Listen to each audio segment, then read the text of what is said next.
Gigabucks here. So, as you see to my that stage left, Gridiron Forge 2 is in the game right meow. And yes, I said now. Don't even act like I'm a cat or a fox, son of a gun.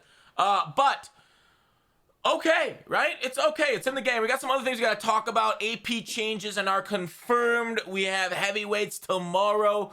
We've got, I guess, things I think that are going on right now with our Madden Ultimate team. So, Gridiron Forge, first trial. There are moments which I think is very cromulent. People hate full games, right? Now, the full game complaint is something that's, very, basically from the beginning of MUT, right? We've had full games.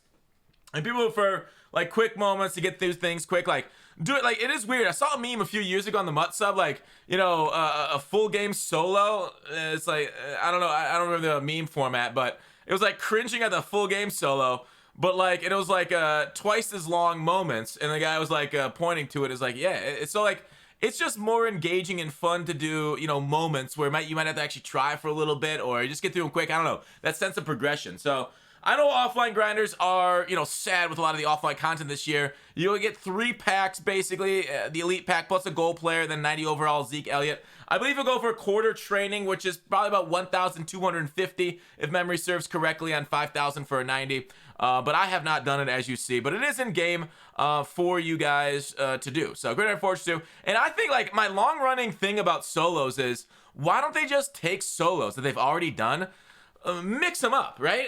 Like, take some of the Ultimate Kickoff solos, Gridiron Forge, just mix them up, and then, like, poop out a new one every couple of weeks, right? Do you think people are gonna remember all the moments? Like, hey, I've done this rush from 9 yards before. I'm angry. They care about the rewards, right? Change up, give new rewards, just do it again, and I feel like they can add so much more offline content through the moments. And I know we had a couple years ago where there was, like, every team's full 16-game schedule. We're gonna play full games through them, and people generally hated that, but offline grinders need a little bit more love is basically the feedback I'm seeing. So, shout out to EA for putting out Gridiron Forge 2, but unshout out to them for the lack of solo content for people out there that really do truly enjoy the offline grind. All right, heavyweights tomorrow before we get into the AP changes. We got Ryan Kelly, 90 overall, Moten, Norwell, Pierce, Sue. Okay, so let's take a look at these guys. Norwell, we saw him this morning. Nothing new changed, don't care. Next up, Pierce. He is thick. Michael Pierce, I think it's like 330 in game or something like that. 90 block shed, 85 power move. Sag. Now, it's strange to me. Today's games were kind of weird when we played them on stream. Every single opponent I ran into a version like U-Trips or some sort of a Trips tight end type of scheme, and I'm like, what the heck? Am I really that influential? People have switched off a bunch onto U-Trips and Trips type stuff, but they have. I hate it, right? I like going against bunch because I feel like 245 does better against it. Against spread sets, I feel like it's much weaker. So, like, people have seen my defense. I see 245 like online every game now, and now I'm seeing a little bit more spread sets. So, I'm a little salty since I found a defense to attack the meta, and now the meta's kind of changed on me. And you know what? That's the way the cookie crumbles. I will say I do like going against 245 because it's god-awful rundy. I can run inside zone for days. So, just know that is your weakness in 245, and that's when I switch back to 55 wide if I run against a runner. But regardless, Selman kind of held his own. He got almost 0 pass rush pressure, which is something that, like, it's kind of hard to do a little bit. Sap got a little bit decent pressure. Not the greatest on the interior pressure, but against the run, to be fair, I didn't really see a lot of runners today. Maybe a couple runs, but he didn't really show up in that, so I don't know. I'm on the fence about the thickness, but Michael Pierce has it. The problem is 67 speed. Once you shed your block, how are you going to catch a running back or a quarterback with that? So I like it a little bit better, like the Sap kind of, the Haloti Nagata 330 plus like 80 speed or something wild like that. But that's that, all right? Michael Pierce. Sue is next, 69 speed.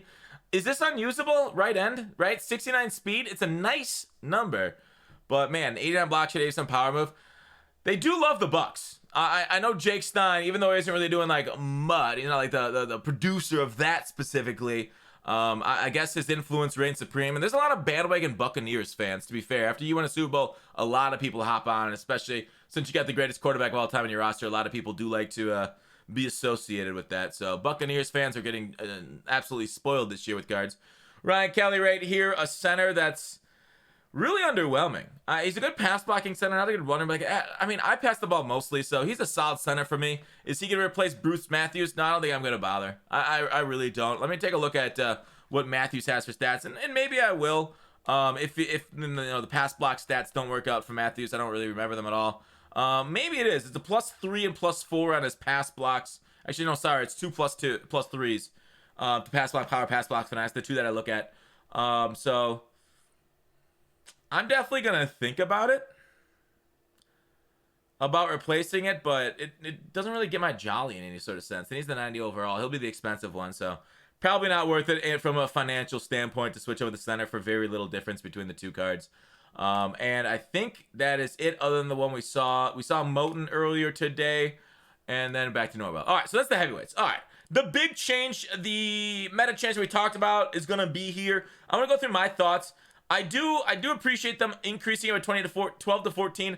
I like that they increased this. Let's try this like every month or two. To maybe every 6 weeks increase it by like an AP or two.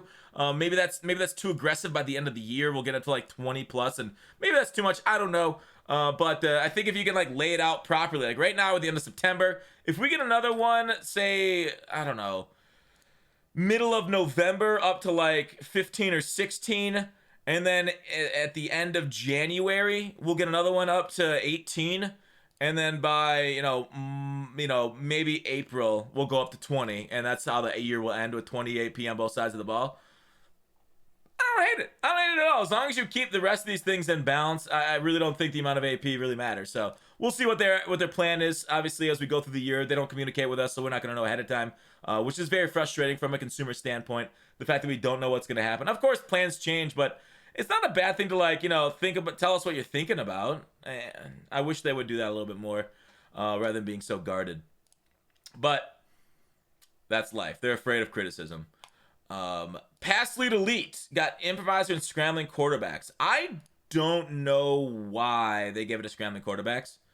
Like improvisers, basically, once we get to like kind of like the near the end of the game, they'll end up getting gunslinger. But I think they're gonna end up, because gunslinger is 6 AP in some twisted, dark, wild world of demons, they decided to give improviser for 6. So having a good pass lead elite, a good ability to improve the velocity of the ball on these archetypes for only 3 AP makes them kind of wild, right? A scrambling quarterback with escape artist and pass lead elite for 5 AP.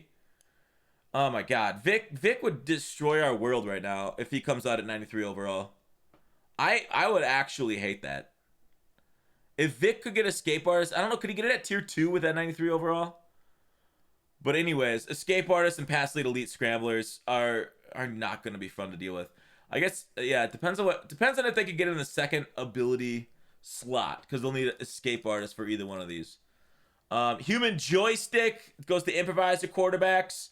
Human joystick this year, from testing last year, wasn't great on next gen. I haven't tried it this year because I don't think there's a possible way of testing it yet, without some sort of like hacks in the computer, like on like PC version. But PC version is the last gen console version anyway, so it doesn't really affect next gen. We know human joystick's good on last gen, but next gen we don't know.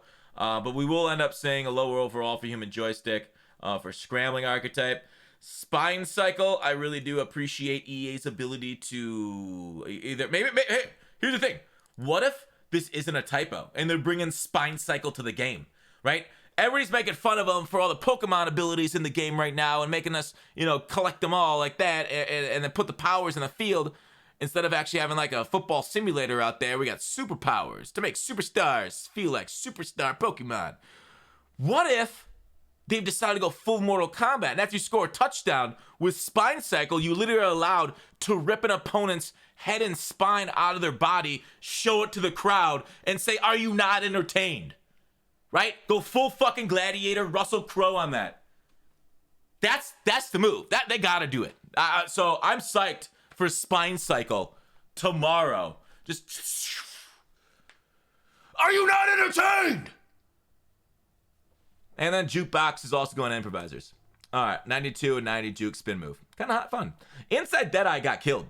It's dead, right? Like Inside Deadeye was already being taken off of quarterbacks, right? And then EA said, you know what? We're going to keep kicking it, right? stop. He's already dead. Let me this is it. This is the Muck community to EA right now.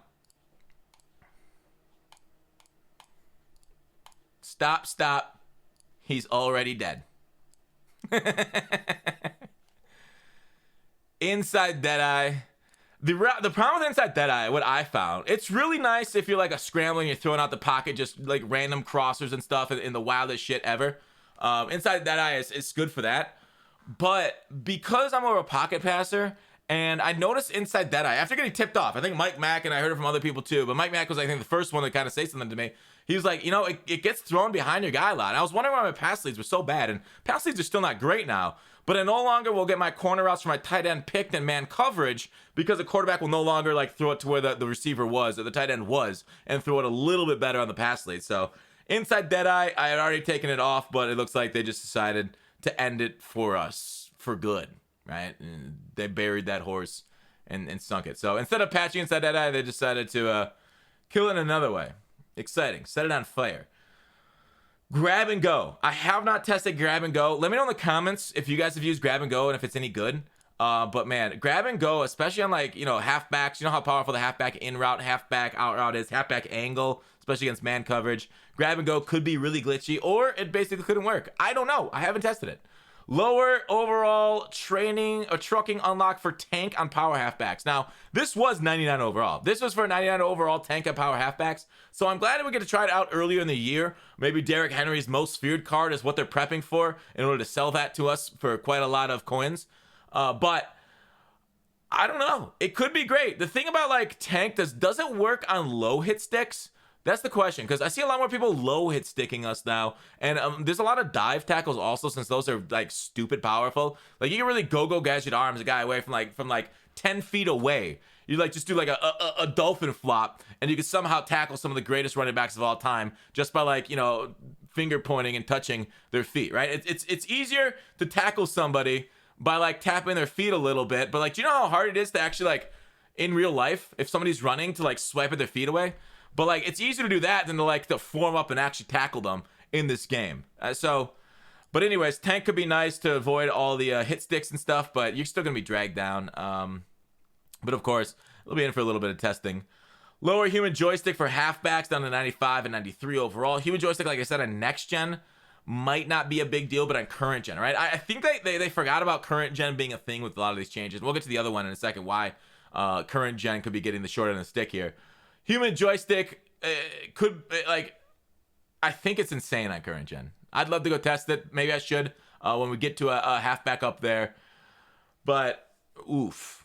That's all I gotta say. Oof size large, because I think it's only 5 AP, if I remember looking at it. Lowered AP from 2 to 1 on RB Apprentice. I think that's a good change. Short and a mid and elite are now 2 AP across the board for wide receivers and tight ends. Now, short and elite, mid and elite was used because on the field of battle, the field of football, short and elite and mid and elite, they're activating on every single route that breaks during those yards, right? So if it's short and elite, I think it's up to 10 yards. Mid and elite would be like 10 to 20, is it? I don't remember. 30? I actually don't remember what the cuttage is for mid.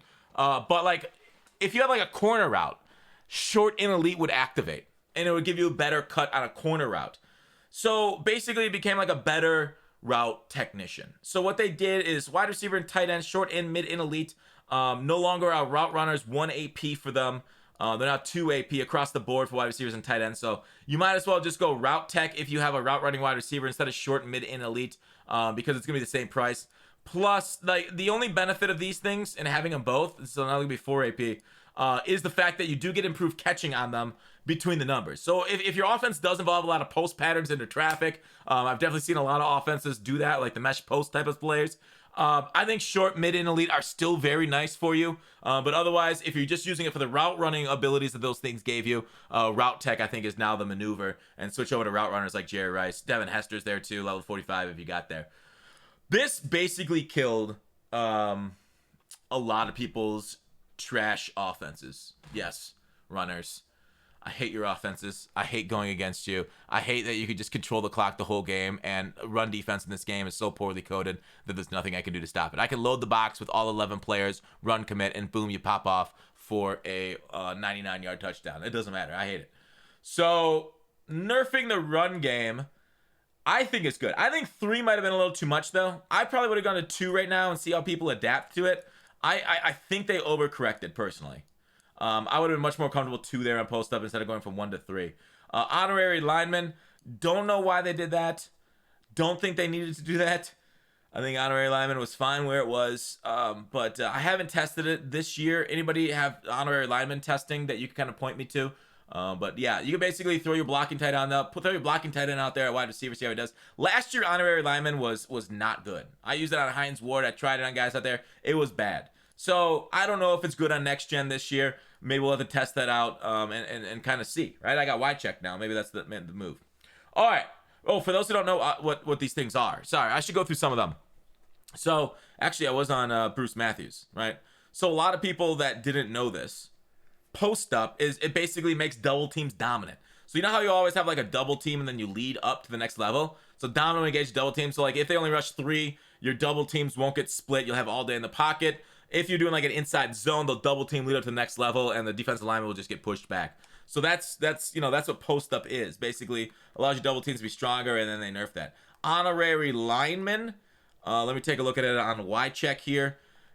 And let me just do that like that. Honorary lineman, where you at? Honorary lineman. Okay. Impact block wins versus DBs. Doesn't say against linebackers, against DBs. So putting this on wide check, going from 3 to 2 AP, throwing him out wide, he could just end up collapsing the I don't know, lungs of cornerbacks out wide. But I have not tried it. It was not good, like I said last year, because you couldn't really get an impact win versus safety. The thing is, will this work at safety subbed in at linebacker?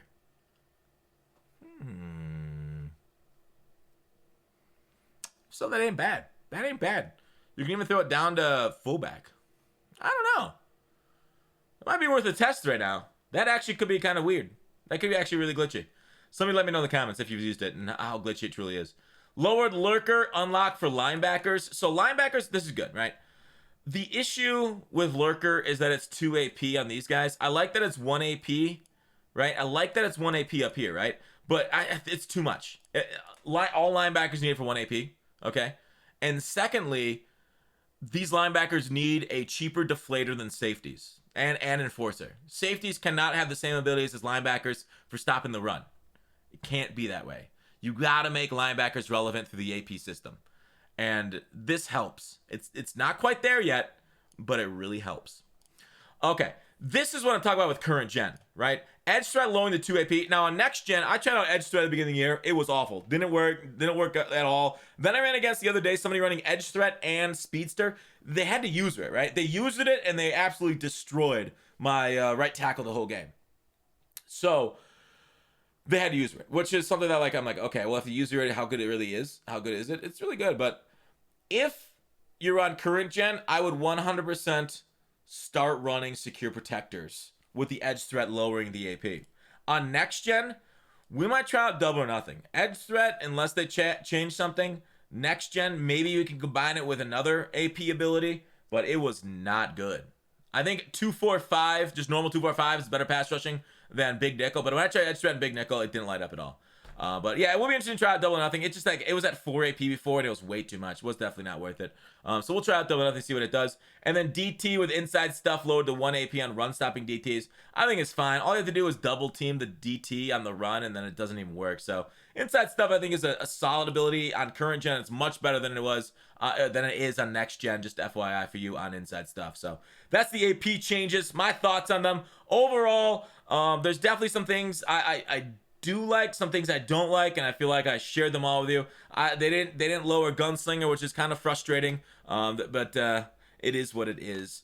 There is the lineup. Go take a look at Josh Allen gameplay tomorrow morning on the second channel. Otherwise, please sub here. We're going for 100K this year. We're gonna make it, boys. We're all gonna make it. All right, thanks for watching. See you tomorrow.